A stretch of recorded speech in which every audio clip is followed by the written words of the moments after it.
Hi guys. Before we proceed to this video, we've got something very important to share with you.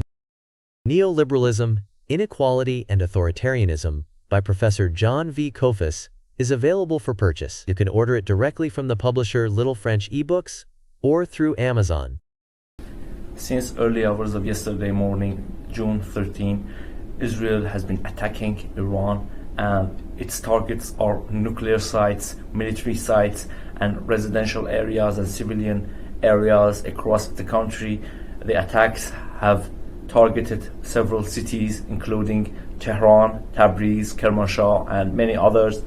Israel is still attacking Iranian targets. There are confirmed reports of death among senior military officials, nuclear scientists, including IRGC chief, armed forces chiefs of staff, and also nuclear scientists, including former Atomic Agency chief Faridun Abbasi.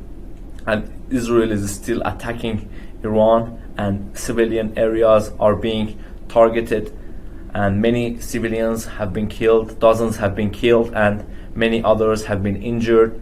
Iran has started retaliating to these operations by launching massive amounts of drones and missiles against Israel, and according to footage circulating online, Iran has been capable to overpass Israeli missile defense systems and target Israeli military sites.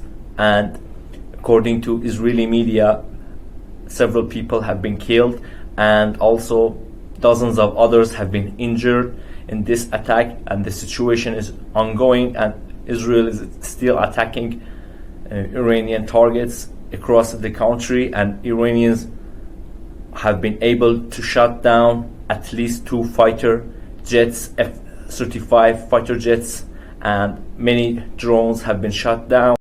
Despite these attacks, there is normal life ongoing, and people go to their jobs, do their shoppings, and everything is normal. But the aerospace has been closed because the Iranian defense systems, air defense systems, are working around the clock to counter Israeli attacks on country. And also, last night, people took to the streets to protest against Israeli attacks against Iran, and also they urged the government, and they were really angry, and they urged the government to carry out hard responses against Israel. And since then, the life is ongoing here. And also about the replacement of IRGC chief and other senior officials, Iran's leader has appointed General Pakpour as IRGC chief, and he promoted him, and also General Abdurrahim Mousavi, who served as Iran's army chief, now is armed forces chiefs of staff. And this goes to nuclear scientists as well. The people are dealing with this like how they did deal last year about the loss of President Raisi, and Iranians voted back then to elect President Pezeshkian after the helicopter crash of President Raisi. The intensity of the situation is really high, and there is a possibility of spilling over to other areas in the region. And if Israel carries out more operations against Iran targeting civilian infrastructure, for example, or if it carries out operations against civilian areas, Iran would retaliate even further. And if US comes to help Israel by launching operations itself, Iran could retaliate by targeting US air bases, US bases in the region, and also targeting neighboring countries that are hosting US bases.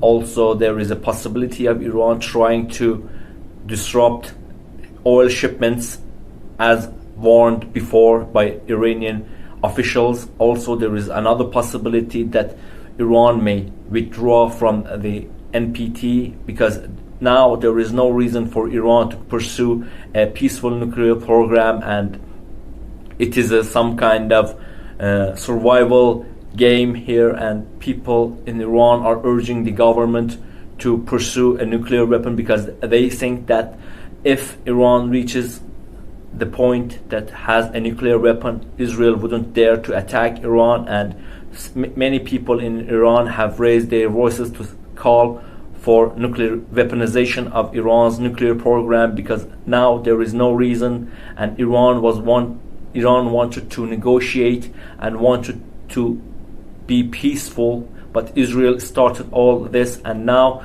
there is war, and Iranians respond war with war. We are a peace-loving nation, but as long as someone attacks us, we will respond firmly, and this mentality is among the people and among the officials, and everyone is united now, because the situation is really tense, because civilians have been killed and many women and children have been injured and killed, and people are urging the government to continue retaliating even more, and they are urging the government to give a firm response to everyone who is helping Israel and helping it in terms of military intelligence or whatsoever. And that being said, Iranians and officials see US as complicit, as responsible as Israel in this situation, and they think that if it wasn't for the US, Israel wouldn't have dared to attack Iran in this massive scale. And